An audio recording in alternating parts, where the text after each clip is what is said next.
A safiyar ranar Juma'ar 17 ga watan Oktoban shekara ta 2025, al'ummar garin Barhim da ke ƙaramar hukumar Ɓata-Garawar jihar Katsina suka tashi da wani alhini na samun gawar wata mata a cikin wata rijiya.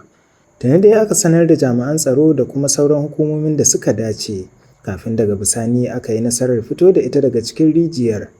Wakilanmu sun yi nasarar tattaunawa da mai unguwar dangane da al'amarin kamar haka. Mai unguwa, me ya faru a unguwarka a yau kenan? Abin da ya faru a unguwata, akwai wani yaro na sani ya zo gidana ma bai same ni ba, ina nan gidan ana tsohona. Na je da shi da safe ya je gidana bai same ni ba, na gidana.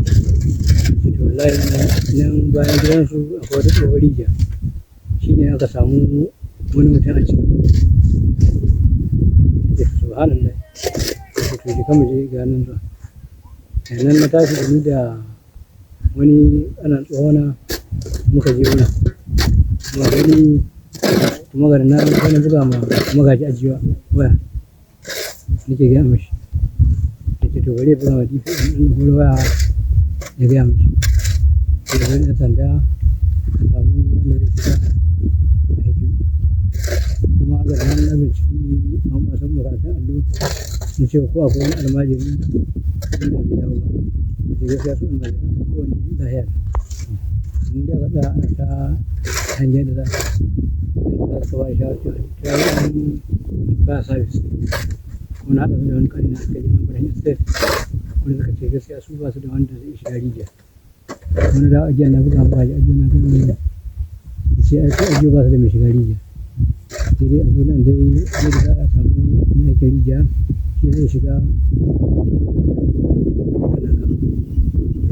sun sake tura ƙari na wani mai ake rijiya ya zo ya ce to shi zai shiga na haya. Ya ce mai to bari a sau wani magani a wasu ai shi ba mai wani ai yalla bai babu yadda za a maka gane ma ya za a gane huskar ta ma balle ta ba da kamanni cewa ai lalle kila ko ta yi kama da wanci ko ta yi kama da wanci. Ba ta gani ba wata alama da za ta iya nuna. Yanzu me mataki na gaba kenan da za ku ɗauka? To mataki na gaba ni abin da na faɗi ma wannan rijiya kwata-kwata a cike ta da kwandemin ɗinta. Sai da ba shan ta ake ba. To yanzu mun gan ku a makabarta me ake yi? Yan sanda suka ba da umarnin cewar ta asiyarta. Saboda ba da kuwa ba da kuwa ce za a kai ta asibiti. Yanda cikinta ma ya saki. Akwai wani kira daga gare ka ga al'umma? Kiran da ke gare ni ga al'umma, muna fata da yadda za a ga wani abu wanda zai zama matsala ga al'umma to a gaggauta ɗaukar mashi mataki. Saboda gudu ina haka. In wanda ake iyawa ne mutum, in wanda ya yi kan shi ne da makoma. Yadda sai za ta yi. Mun gode mun gode. Ba nan kaɗai muka tsaya ba, domin kuwa mun ƙara tattaunawa da wasu shaidun na gani da ido.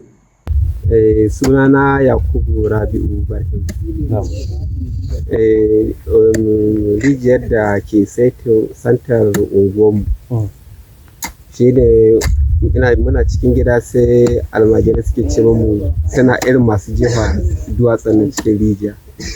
Ya suke ce mu aiko sun ga wani yaro ya faɗa cikin rijiya. To shi ne sai na ce to in tun daga yaro ne kawai bari in je in samu malamin makaranta allon nan in tambaye shi akwai yaron da bai kwana gida ba. To shi ne na je na same shi ne mai magana. To da ne mai magana dai na mujirin ya ta tambaya dai ya ce a ran shi billahi ya lau. Sai dai ko a je wajen malam Yahaya. Can ma dai na je na tambayi malam Yahaya shi ma ce ba yaron da bai dawo ba. Yayin da kun binciki wato makarantun allon da ke ba ɗaya daga cikin nasu bane. Na'am. To da kuka gano cewa mace ce a cikin wannan rijiya, me ya faru kenan bayan haka?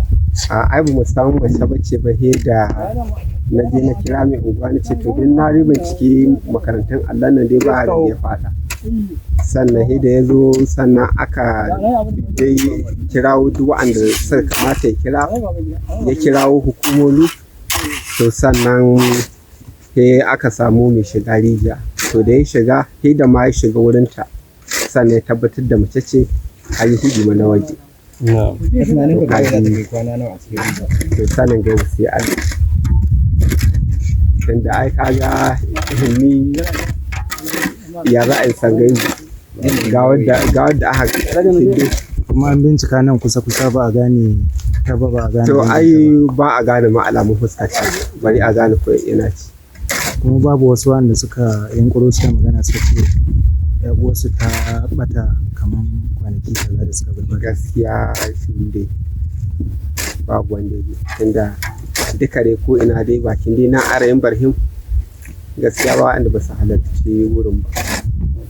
Sai dai har ya zuwa lokacin haɗa wannan rahoto ba a yi nasarar gane kamanninta ko danginta ba saboda saɓalewar da fatar jikinta ya fara yi sanadiyar dogon lokaci da ta kwashe a cikin ruwan da ke rijiyar.